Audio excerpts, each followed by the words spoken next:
வணக்கம். நான் உங்கள் அபிமான யோகாம்பால் சுந்தர். இன்றைக்கி என்ன பார்க்க போகிறோம் அப்படின்னு சொல்லி கேட்டீங்கன்னா, அரைச்சி விட்ட சாம்பார் அண்ட் அரைச்சி விட்டு ரசம். அது நான் எங்கள் ஆத்துலலாம் ஒரு டைப்பில் பண்ணுவோம், அது அப்படியே உங்களுக்கு பண்ணி காமிக்கிறேன். அண்ட் இன்னொன்று வந்து அதோட காய் என்ன பண்ண போகிறோன்னா சேப்பங்கிழங்கு ரோஸ்ட். இன்றைக்கி ராத்திரிக்கான பலகாரம் என்னன்னு கேட்டீங்கன்னா புளிப்பொங்கல். இதுவும் பழைய நாளத்து ஒரு இதுதான், ரொம்ப ரொம்ப நல்லாயிருக்கும். இதெல்லாம் அதாவது நம்மளை பொறுத்த வரைக்கும் நம்ம சவுத் சைடில் அரிசியை பேஸ் பண்ணி தான் எல்லா இதுவுமே பலகாரங்களுமே இருக்கும்.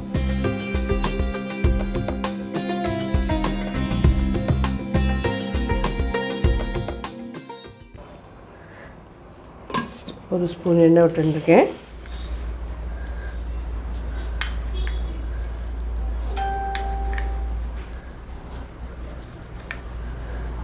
நாலு ஸ்பூன் தனியா போட்டிருக்கேன். 2 ஸ்பூன் கடலைப்பருப்பு போடுறேன். ஒரு 1/4 ஸ்பூன் மிளகு போடுறேன். ஒரு 5-6 வெந்தயம், ஒரு 6 மிளகா வத்தல் போட்டிருக்கேன். இந்த பருப்பெல்லாம் செவக்கிற வரைக்கும் வறுக்கணும். ஸ்டேஜில் தேங்காய் போடுவோம். இதில் 1 table spoon, 2 table spoon, 3 table spoon, 4 போட்டிருக்கேன். இதையும் கொஞ்சம் ஸ்லைட்டாக இதில் வறுத்துருவோம். நல்லா வறுத்துட்டோம். கொஞ்சம் இது ஆறுன அப்புறம் அரைச்சிக்கலாம். சாம்பார் வச்சிடலாம். நான் மிக்ஸ்டாக எடுத்துருக்கேன் காய். இதில் கேப்சிகம் இருக்குது, அவரைக்காய் இருக்குது, அது மாதிரி பூசணிக்காய், கேரட். இதுக்கு கடைசியாக தான் தாளித்து கொட்டணும். முன்னாடி புளி ஜலம் விட்டு நல்லா கொதிக்க விட்டுடலாம். எவ்வளோ புளி எடுத்துட்டுருக்கேன்னு கேட்டேன்னா, நல்லா ஒரு மீடியம் சைஸ் எலுமிச்சம்பழம் சைஸ்க்கு எடுத்துட்டுருக்கேன். 2 டம்ளர் முன்னாடி விட்டுட்டு 3ஆவது டம்ளர் கரைச்சிட்டுருக்கேன்.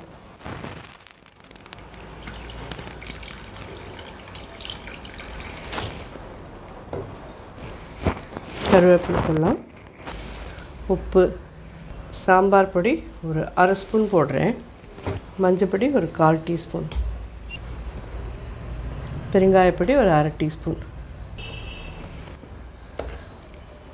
எல்லாமே சேர்ந்து நல்லா கொதித்து கொஞ்சம் கெட்டியாட்டும். அப்புறம் அரைச்சி விட்டு பார்க்கலாம். ஒரு சின்ன பீஸ் இந்த அரைச்சி விட்ட சாம்பாரில் வெல்லம் போட்டேன்னா ரொம்ப என்ஹான்ஸ்டாக இருக்கும். ஒரு சின்ன பீஸ் போட்டிருக்கேன், அவ்வளோதான். நல்லா கொதிச்சுருக்கு சாம்பார். இப்போ நம்ம இதை அரைச்சிக்கலாம். பார்த்தீங்கன்னா ஜோராக அரைச்சாச்சு. இது சாம்பாருக்கு மட்டுமா மாமி அப்படின்னு கேட்டேன்னா, இல்லை, நான் தான் சொன்னேன் இல்லையா, இதையே வச்சு நான் ரசத்துக்கும் ஒன்று அரைச்சி விடுவேன். அதனால தான் நான் இவ்வளோ போட்டுனேன். நீங்கள் வெறும் அரைச்சி விட்ட சாம்பார் தான் பண்ண போகிறேன் அப்படின்னு சொன்னீங்கன்னா, இதில் ஹாஃப் இல்லைன்னா இதில் 3/4 எடுத்துக்கோங்க போகிறோம். ஏன்னா நான் இதை ரசத்துக்கும் சேர்த்துங்கிறதுனால நான் இது சாமான்லாம் அவ்வளோ போட்டிருக்கேன். இந்த அரைச்ச விழுதுலேருந்து ஒரு கரண்டி, 2 கரண்டி கிட்ட சாம்பாரில் போட்டுறேன்.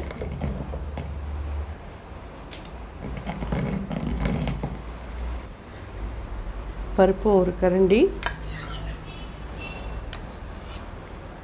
2, 3. இதுக்கு இனிமேல் தான் தாளித்து கொட்டு போகிறோம். ஒரு வாசனைக்கு இதில் 1 ஸ்பூன் நெய் விடுங்க. ரொம்ப நல்லாயிருக்கும் இதெல்லாம் அரைச்சி விட்ட சாம்பாரில். இதெல்லாம் ஒரு அடிஷ்னல் இது தான். ரெடி எடுத்து கொத்தமல்லி போடுறேன். சாம்பார் ரெடி எடுத்து அடுப்பை அணைச்சிட்றேன். தாளித்து கொட்டுறது மட்டும்தான் அதுக்கு பாக்கி. 2 ஸ்பூன் எண்ணெய் விட்டுருக்கேன். ஒரு 1/2 டீஸ்பூன் கடுகு, சாம்பார். இதுக்கு வெந்தயம் வேண்டாம், ஏன்னா நம்ம வெந்தயம் வறுத்து அரைச்சி விட்டுருக்கோம். இதில் நல்லா தேவை இருக்காது. அதை அரைச்சி விட்ட ரசம். இதுக்கு என்னென்னா ஒரு நெல்லிக்காய் சைஸ், பெரிய நெல்லிக்காய் சைஸ் புளி எடுத்து நல்லா ஒரு 2 டம்ளர் விட்டு தண்ணி ஊற்றி கரைச்சி எடுத்து வச்சுருக்கேன். இதில் பெருங்காயப்பொடி ஒரு 1/2 ஸ்பூன் கிட்ட பெருங்காயப்பொடி போடுவோம். இந்த ரசத்துக்கும் துளியோண்டு வெல்லம் உண்டு. வெல்லம் 3/4 ஸ்பூன்,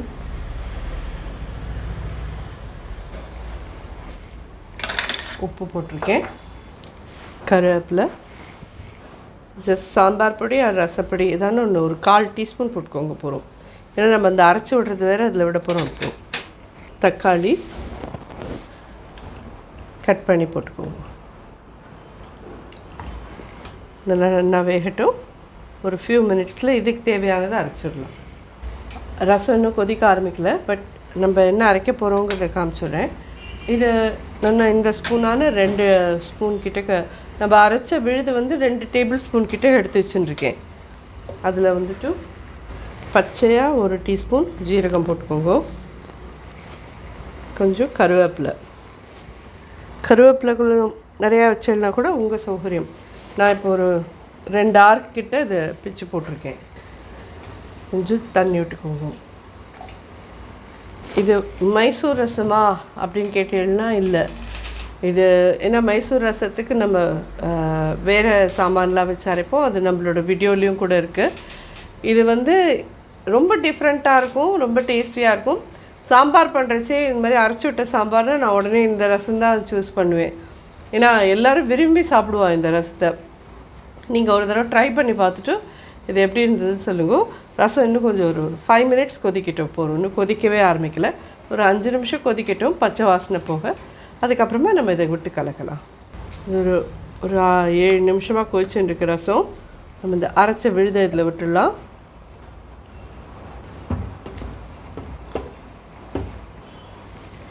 என்னென்னு கேட்டேன்னா பருப்பு ஜலம்தான் இது. ஜலத்தையும் இதில் விளாவறேன்.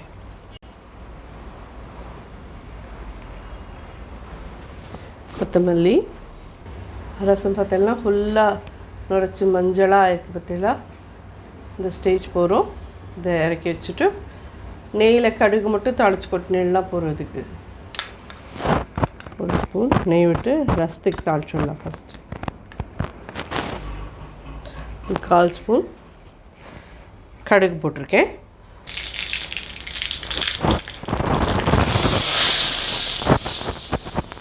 நம்ம சேப்பங்கிழங்கு தான் ரெடி பண்ணிக்கிட்டு இருப்போம்.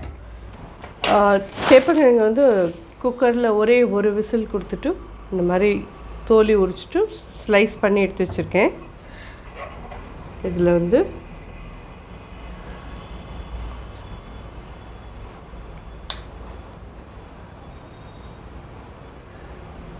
4 டீஸ்பூன் கிட்டக்க கடலை மாவு போட்டிருக்கேன். காரப்பொடி உங்களுக்கு எவ்வளோ வேணுமோ அதை போட்டுக்கோங்க. நான் ஒரு 3/4 டீஸ்பூன் கிட்ட காரப்பொடி போடுறேன். உப்பு அதே மாதிரி ஒரு 1/2 டீஸ்பூன். எண்ணெய் கொஞ்சோண்டு ஒரு டீஸ்பூன் இதில் விடுங்க. ஒரு 4-5 டீஸ்பூன் எலுப்பச்சட்டியில் விட்டுருங்க. இதில் பெருங்காயமும் போடலாம். இன்னும் ஒரு 1/2 டீஸ்பூன் 3/4 டீஸ்பூன் கிட்ட பெருங்காயம் போட்டுருங்க. ஏன்னா அப்போ தான் இது உங்களுக்கு இங்கே கேஸ் இல்லையா, அது கேஸ் தங்காமல் இருக்கும். ஸோ நல்லா மிக்ஸ் பண்ணிவிடுங்க எல்லாத்தையும். 1/4 ஸ்பூன் மஞ்சப்பொடியும் போட்டுக்கோங்க. இதில் எதுக்கு நம்ம இந்த எண்ணெய் விட்டோம் அப்படின்னு கேட்டேன்னா கரெக்டாக அது சேப்பங்கிழங்கு மேலே பிடிச்சிக்கும். இல்லைன்னா இந்த கடலை மாவு மிளகாப்பொடி எல்லாம் அப்படியே உதிர்ந்து போயிடும். இப்போ பார்த்தீங்கன்னா ஃபுல்லாக கோட் ஆகிருக்கு பாருங்கள். உங்களுக்கே தெரியறதா, நம்ம போட்டு மாவெல்லாம் எதுவும் தனியாலாம் இல்லை பாருங்கள். அதுக்கு தான் இந்த எண்ணெய் விட்டோம். எண்ணெய் காஞ்சுன்னு இருக்கு.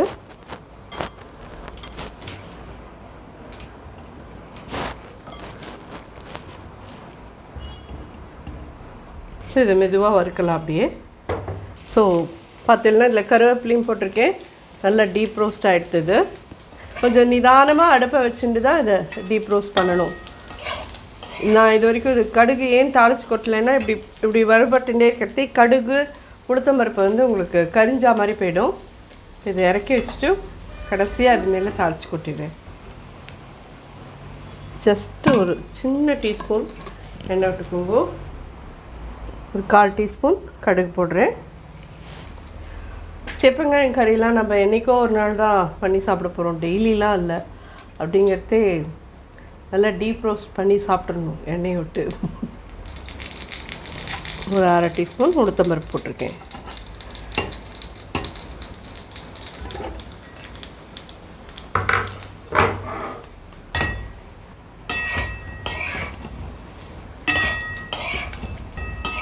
ஸோ ஜோராக இன்னியோட சமையல் ஃபுல்லாக ரெடி ஆகிடுச்சு. இன்றைக்கி பார்க்க போகிற பலகாரம் என்னன்னு சொல்லி கேட்டேன்னா புளிப்பொங்கல் அப்படின்னு சொல்லி ஒன்று உண்டு. பழைய நாளோட டிஷ் இதெல்லாம். இதேமாதிரி இதுவும் பச்சரிசி நல்லா உடச்சி எடுத்திருக்கேன் மிக்சியில் போட்டு. வெறும் பச்சரிசி தான். அதேமாதிரி இதுக்கு நல்லெண்ணெய் விடுறதை பற்றி யோசிக்கவே கூடாது. நல்லா உண்டுன்னு நல்லெண்ணெய் விடணும். ஒரு 4 டேபிள் ஸ்பூன் கிட்டக்க இதுக்கு தேவை.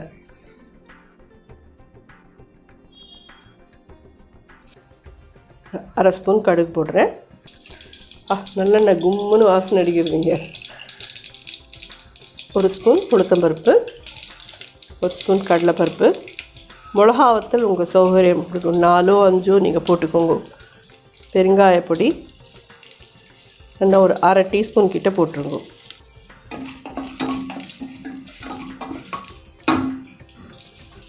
கருவேப்பிலை, அதேமாதிரி வறுத்த நிலக்கடலை,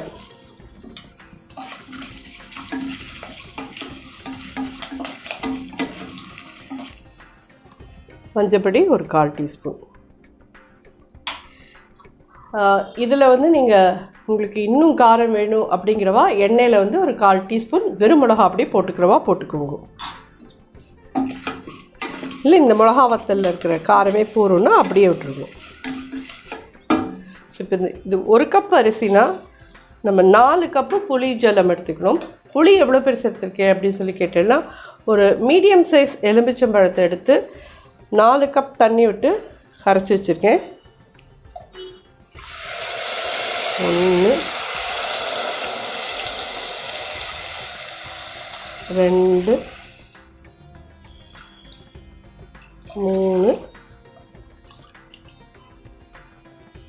4.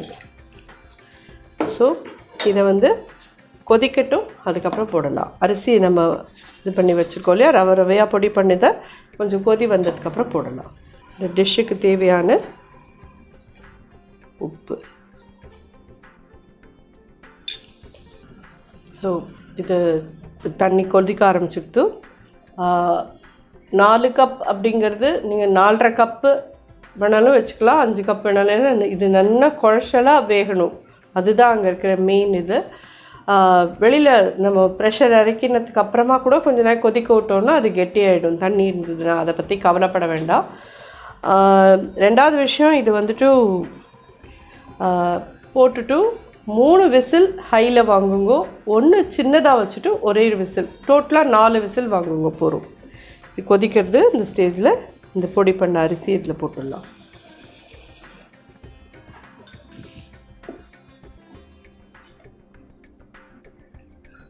இது நல்லா கொதிக்கிறது. ஒரு தடவை கலரி விட்டுட்டு, ஏன்னா அடியில் உட்காந்துடக்கூடாது. ஸோ நல்லா கலரி விட்டுடலாம்.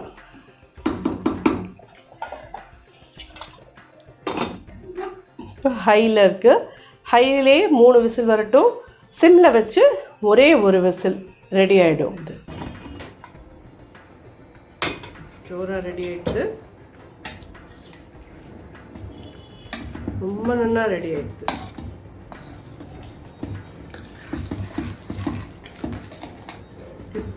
புளிஞ்சா வாசனை அடிக்கிறது ஜம்முன்னு. குழச்சலான புளிஞ்சா எப்படி இருக்குமோ அப்படி இருக்கும். ஸோ இந்த புளிப்பொங்கலும் ரெடி ஆகிடுது. நீங்கள் இதையும் நிச்சயமாக ட்ரை பண்ணுங்க. எல்லாருக்கும் ரொம்ப பிடிக்கும் இது. ஸோ இந்த டிஷ் கண்டிப்பாக உங்களுக்கு பிடிக்கும். எல்லோரும் ட்ரை பண்ணி பார்த்துட்டு எப்படி இருந்துன்னு சொல்லுங்கள். நன்றி, வணக்கம்.